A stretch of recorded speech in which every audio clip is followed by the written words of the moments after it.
বন্ধুরা, মনালি, যাকে valley of gods বলা হয়, তার নাম আগে ছিল মনু আলয়, যার অর্থ মনুর বাড়ি। হিন্দু পুরাণ অনুযায়ী মনু পৃথিবীর মানবজাতির স্রষ্টা ছিলেন এবং বলা হয় তিনি এখানেই ধ্যান করেছিলেন। সময়ের সাথে সাথে মনু আলয় থেকে এই জায়গার নাম হয়ে যায় মনালি। মনালি একটি অসাধারণ হিল স্টেশন যা হিমাচল প্রদেশের কুল্লু জেলার 40 কিলোমিটার দূরে অবস্থিত। সিমলা থেকে এর দূরত্ব 270 কিলোমিটার এবং দিল্লি থেকে প্রায় 540 কিলোমিটার। প্রতি বছর দেশি বিদেশি অসংখ্য পর্যটক এখানে ঘুরতে আসে। মনালি ভ্রমণকারীদের প্রিয় জায়গা, কারণ এখানে আছে চমৎকার স্নো মাউন্টেন, ওক আর দেবদারু গাছের জঙ্গল, পাইন ফরেস্ট, প্রাচীন মন্দির, সুন্দর জলপ্রপাত এবং স্নো অ্যাডভেঞ্চার অ্যাক্টিভিটিস। আজকাল মনালি হানিমুন কাপল এবং ট্রাভেলারদের প্রথম পছন্দের জায়গা।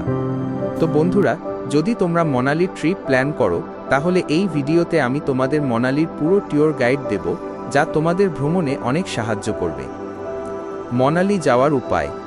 মনালিতে নিজস্ব এয়ারপোর্ট বা রেলওয়ে স্টেশন নেই, তাই এখানে যাওয়ার সবচেয়ে ভালো উপায় হলো রোডের মাধ্যমে। তুমি প্রথমে দিল্লি বা চণ্ডীগড় পৌঁছে যাও ফ্লাইট বা ট্রেনে।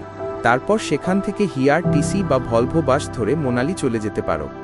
আমরা আমাদের ফ্লাইট পুনে থেকে ধরেছিলাম এবং 2 ঘন্টায় দিল্লি পৌঁছেছিলাম। দিল্লি থেকে সরাসরি ভলভো অথবা চাইলে চণ্ডীগড় থেকেও বাস নিতে পারো। মনালি ভ্রমণের সেরা সময় মার্চ থেকে জুলাই, সামান্য ঠান্ডা plus snow mountain view. November থেকে মার্চ হেভি স্নোফল প্লাস জমাট ঠান্ডা। এই সময়গুলোতে তুমি সোলাং ভ্যালি, আটল টানেল, রোহতাং, লাহৌল সব জায়গায় তুষার দেখতে পারবে এবং অ্যাডভেঞ্চার অ্যাক্টিভিটি করতে পারবে। মনালিতে কোথায় থাকা উচিত? মনালিতে 3 স্টার থেকে 5 স্টার পর্যন্ত অসংখ্য হোটেল আছে, কিন্তু আমার মতে মনালি ট্রিপে ট্রাভেল প্যাকেজ নেওয়াই ভালো, কারণ টিকিট, যাতায়াত, হোটেল, লোকাল সাইজ সব আলাদা আলাদা করে ঠিক করতে ঝামেলা হয়। আমি মনালি ও কসলের জন্য ফ্লুটো হলিডেজের প্যাকেজ নিয়েছিলাম। তারা পুরো ট্রিপটাই সুন্দরভাবে সাজিয়ে দিয়েছিল, আমরা শুধু উপভোগ করেছি।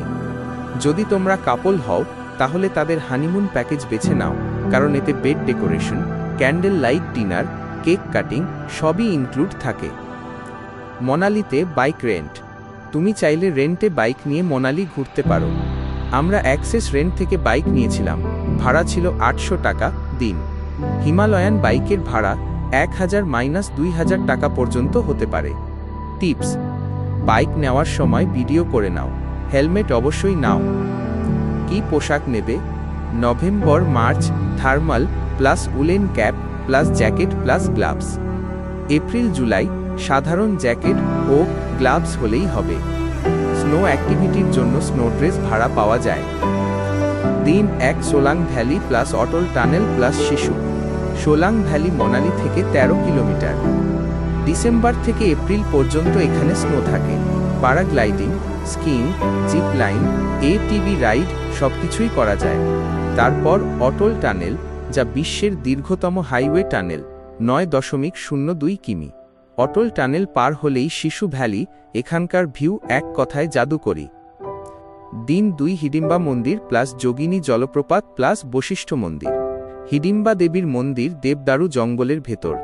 যোগিনী ওয়াটারফল 45 মিনিট ট্রেক। বশিষ্ঠ মন্দির hot water spring plus life time অভিজ্ঞতা। রাতে মল রোডে এসে মনালির লোকাল খাবার সিড্ডু ট্রাই করো। দিন 3 কসল প্লাস মণিকরণ। কসল পার্বতী নদীর পাশে ছোট্ট সুন্দর ট্রাভেল ভিলেজ। এখানে ক্যাম্পিং, বোনফায়ার এবং মিউজিকের বিশেষ মজা আছে। এরপর মণিকরণ গুরুদ্বারা প্লাস শিব মন্দির প্লাস হট স্প্রিং। এন্ডিং। বন্ধুরা, মনালি ও কসল এমন এক জায়গা যেখানে গেলে মনে হবে প্রকৃতি তোমাকে নতুন জীবন উপহার দিচ্ছে। তাই সুযোগ হলে অবশ্যই একবার মনালি ভ্রমণ করে আসবে। ভিডিওটি ভালো লাগলে লাইক, শেয়ার এবং সাবস্ক্রাইব করতে ভুলবে না। আবার দেখা হবে নতুন ভ্রমণ গল্পে। ততক্ষণ পর্যন্ত ভালো থেকো আর নিজেকে ভালোবাসো।